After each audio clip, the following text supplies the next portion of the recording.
Welcome back. We've got a very exciting topic for you today. I think it's exciting. Vaughn's a little bit more skeptical. So the topic today is on manifesting and mental health, and are the two compatible? This idea came to me when I saw online, and I thought it was a really interesting angle that there are instances where this whole sort of law of attraction and manifestation can be detrimental for people's mental health, certain people's mental health.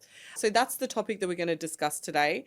And full disclosure, I am not a manifesting expert. I do not know all the terms and terminology. If I say it wrong, then you're welcome to correct me. I am interested in it because I'll just speak to my interest in it. Basically, I love the idea that people, because a lot of people are so passionate about it and so interested in it. And when they're talking about it, they're so excited by it.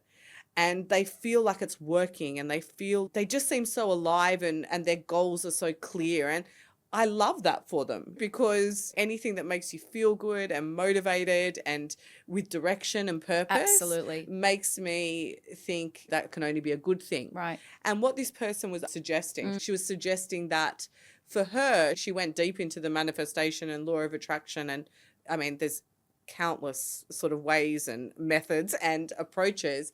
And she was saying that the fixation on always focusing on the positive and getting to the I'm just using the term, the energetic frequency of like abundance and so on, was almost at the cost of her feeling the full range of feelings and emotions and suppressing a lot of negative feelings. So when something negative would come up, she'd be like, got to be positive because obviously I don't want it to interrupt my manifestation process. I thought it was a really interesting thing to consider, because to me, I'd always just thought, oh, wonderful. If people enjoy it and it's working for them, how can it be a bad thing? But this does make you aware that maybe if you're someone that is struggling with their mental health and this sort of fixation, seeking the positive and being in the right frame of mind, maybe that or unhelpful. Okay, sorry. She's saying that instead of feeling... Oh, so yeah, because I was going to say, is that healthy? That's not healthy to suppress your emotions. What is Kat saying? She doesn't agree with that. You can't always be happy and positive about everything. I mean, manifesting. You know what manifesting is for me? What? Having a plan of action. Love you. In the So simplest of terms. Yeah. Is just whatever shape You're a doer, though. of form that Yeah. takes. Okay, call it what it is, but at the end of the day, if you are an aesthetically driven person, if you need to cut out things from magazines or get Pinterest going and do like a vision board, and that helps you achieve your goals, 100% go ahead and do it. Yeah. But when things go wrong, don't blame the fact that the manifesting didn't work. Because any plans fail. If you don't fail, you'll never learn. Yeah. So making sure that the things that you're manifesting, you're learning from as well if they don't go to plan. And I think I totally get what you're saying. I can see a lot of good in manifesting things, but also being okay if those things that were manifested, if they go wrong, you don't fall into a deep dark hole and go, well, what did I do wrong? Because you didn't. Just going to learn from that, right? Yeah. And I think that's I do think that the sort of the consensus is that not just, and I think I'm simplifying it too much. Obviously, it's not an obsessive focus of only being in the positive, but there is an emphasis on feeling deep appreciation and feeling deep gratitude for what you have. And that to me sounds like good advice. Like that sounds like common sense, right? Like really appreciate all the blessings in your life and the good things that are in your life, and trust that, in inverted commas, the universe, God, whatever, is going to help you get to that next level of whatever you want. Okay. But it's not coming from lack, and it's coming from a place of you already feel happy with what you already have. Okay. And that to me sounds like good advice. That to me is being grounded. That to me is being a good person in society. And treating others how you would like to be treated. Is that... Yeah. Can you speak about, you were saying it offline, can you tell me a little bit about your mum and her? So my please? mum really believes, I think she's read every single, what is it, The Secret? Yeah. The Secret? Yeah. So that's sort of what we're talking about today, right? Yeah. The Secret? She's read she lives in Australia, and she has this thing where she thinks that everything that's happened in her life she manifested.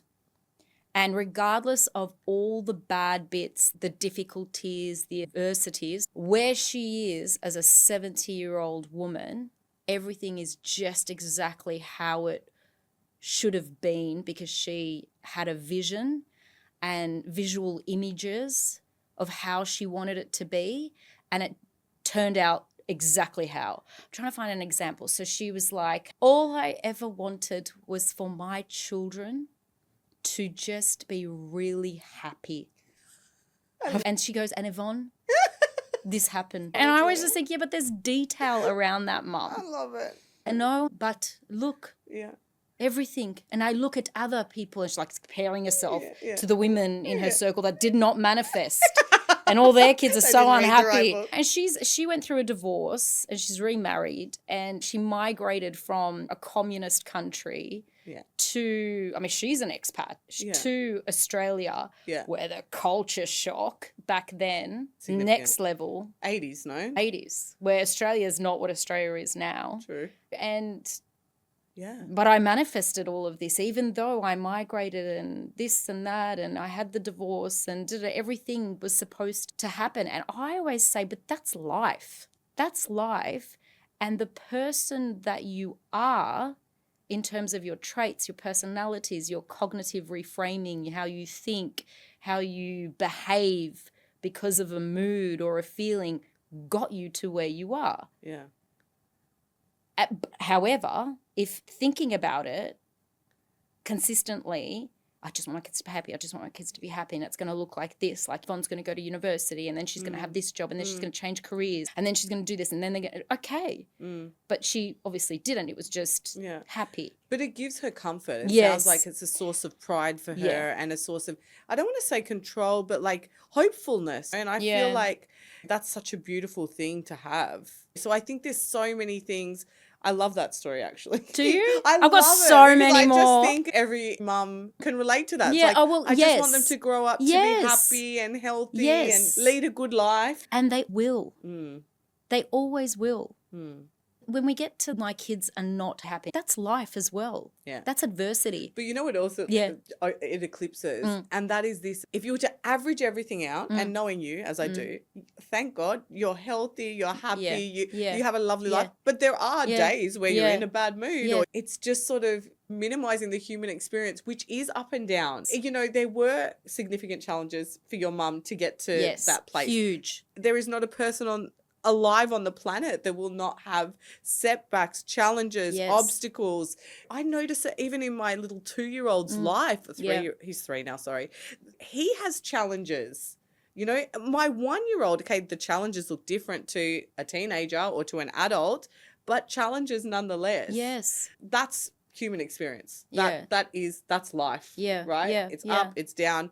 But if we were to average it all out, like it's moving in the right direction. Yeah. And that gives her comfort. Yeah. And I think, in terms of just to think about her mental health, do you feel like it's something that adds value or it's something that it's making her suppress things, not confront things? To be very honest, I find that it's used as an excuse. So my mum has always wanted to have a huge, huge house. They've been talking about building this huge house in Australia. I'm sure you've heard me talk about it. It's a process. Like with everything, it's a process. You know, you have your first house and then the property market increases and then you can sell the house for more and then you can afford to buy a bigger house and then you can build. And it was like 4-year process to build this huge house. Wow. But I manifest, yes, but that's the process. I love that you're such a realist. I love it. I am. Am I too much of a realist? No, I love it because to you, that gives you comfort and to your mum. Yeah, and it's interesting how we see things in different perspectives. But like you were saying earlier, if that's what helps you, like there are a lot of life coaches out there. There are a lot of clinical hypnotherapists. There are a lot of psychologists, psychotherapists. Like there's a lot of people in the mental health space. If you meet any of them that make you do better, think better, behave better, and you grow, stick to it. I think getting more enjoyment from life. I don't just mean chase the positive feelings, don't chase the instant gratification, but no, but if it increases your like quality of life and your sense of enthusiasm about the it whole does. thing, It increases her. I can see quality then of. what a beautiful thing. I don't know. I did think it was an interesting thing to consider because I've never considered that it could be detrimental. I guess where it gets detrimental, and we can touch on it a little bit, is like when you may not be addressing some underlying mental health challenges or traumas and you're sort of covering things up or again buffering or avoiding, then that can, you won't feel great necessarily. So that would be something, I guess, to just pay attention to and to tune into, that just chasing a positive feeling or trying to stay in a high vibe state is not necessarily the best way to manage something. But it's similar to how we started out with this podcast. We had a vision. That's where it starts. Manifesting is about having a vision. Yeah. Like I want to be, like I'm not there yet. Yeah. But I know what I look like. And this is very interesting because I do clinical hypnotherapy, as you know, and some of our listeners don't know that, so I have to tell them. And I do a lot of that when people come to me and they are looking towards a goal and they're feeling stuck.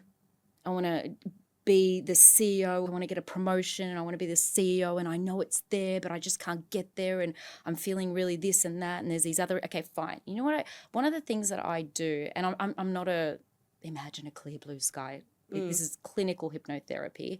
I sit there and when they're in their trance, their relaxed state, I will say to them, I want you to picture the person that you want to be. What do they look like? What are they wearing? Where do they live? What are they driving? Who's their partner? And if that's what manifesting is, then yes, okay. But it's your vision of who you want to be, end game, of where you want to be. Like, how does that person speak? How does he talk? Where does he go to dinner? Yeah. Who are his friends? What kind of friends? What thoughts do they think? What thoughts do they think? Yeah. Are they happy? Yeah. Why are they happy? And you get them into that energetic, that motivation of yes, okay, and usually more often than not, typically they come out and they're like, oh, wow, I get it. But then it's about there's a process. Yeah. It's not luck. People work hard for that. And I love that. What's your hard? I love that because visualization is obviously something that athletes use, professionals use. Yeah, this is the sports hypnotherapy. And bringing that sort of awareness to now, it is transformative. Like a person does transform. And that is like one of the manifestation tools is obviously visualization. But where you, I think, are so, and this is so like true to who you are as well, like bringing in the action and bringing in, yes, that's a beautiful feeling and it was transformative in that moment. And now what are you going to do? What are the steps you're going to take? And this is a manifestation tip. Yeah. So it was someone that was wanting to improve their physical fitness. Okay. Don't be a person trying to improve their physical fitness. Be someone that is physically fit. Yeah. So that's where I went wrong. I was like, trying, it looks kind of like this. Like no, an athlete doesn't do that. An athlete is like, puts their gear on, off they go. They're not thinking about it. I'm not believing in manifestation. Here I am with them. Okay, but I think we had different ideas of what it is. For me, it's vision and then what are the steps and there's a process. Okay, so kids do this really well. They manifest amazingly and somehow we break them down and then ruin them as adults. Yeah. But you'll see my middle one, he will go. So when I'm in the World Cup as a goalkeeper, it's just. Oh, I love that. And I'm like, oh, okay. And when I'm, and then when you or whatever are in the VIP box. Oh my God, I love what that. you ever hear your kid manifesting something like that, do not poop on it. Agreed. Let it go because that is how their vision starts. Yeah. The process is me driving you everywhere, packing you nutritious snacks, the whole process and steps. But you've got the vision. And when he says it, just that little bit inside me goes, yes, I wouldn't mind having a glass of champagne in the VIP box at the World You Cup. get excited. And that's what it's about. But it starts there. And it starts does. in It thought. starts there. It does. It starts in thought. And that is such a beautiful example because it's so daydreaming in young children. I was such a daydreamer. And my teachers would interrupt it and say, focus on what's here. I was just in the most beautiful visions, you know. It is. It's like, don't teachers always, when we were younger, stop daydreaming. Stop daydreaming. Stop daydreaming. Yeah. No. Dream on. Dream. Dream on, dreamer. Manifest. There's a lot of good techniques and tools that overlap, obviously, the mental health space and various therapy and so on. Yep. But at the end of the day, do what works for you. If it's something that like really resonates with you, motivates you, makes you excited to achieve your goals, go for it. Yes. And it does balance out with, I think this is a really key part of manifesting as well, holding it loosely and being detached to the outcome. Yes, set the intention. Yes, this is the vision. Yes. This is the big goal. Yep. How you're going to get there, you may not know all the steps. And the exact way that that's going to, inverted commas, manifest or come to be may not be exactly as you intended, but it will still like propel you forward. Yes, and I know I've said this so many times, but it's so important to understand that there are steps. Yeah. And there's a process. And it's step by step. Like there was a time where you didn't know how to tie your own shoelaces. There was a time you didn't know your A's from your B's to your C's. Yeah. But you learnt it because there was a step by step, and then you got there. And that is just as simple as that big vision that you have. I did think that was, I love that you ended up agreeing with manifestation by the end of your podcast. You turned me. Oh, hold on, we have a definition. No, it's just the same thing, but a different absolutely. But so please tell us, what are your feelings about law of attraction, manifestation? Do you think it's compatible with mental health? Worked for you? We're always interested in hearing your stories. I'm going to end on, obviously, this is a podcast and we are primarily wanting to connect with the expat community. But that could have been someone's manifestation. Like that started in thought. You don't just wake up one day and be an expat. No. Like there was a whole process. A seed was planted in your mind. This might be a good idea. A whole range of actions and supportive and amazing opportunities to get you to the point where you're on that plane and with a visa and going to land in Dubai and start your life. You know, is that manifestation? Yes. Vision. Vision and a that. plan. Yes. All right. Thank you. We look forward to connecting with you.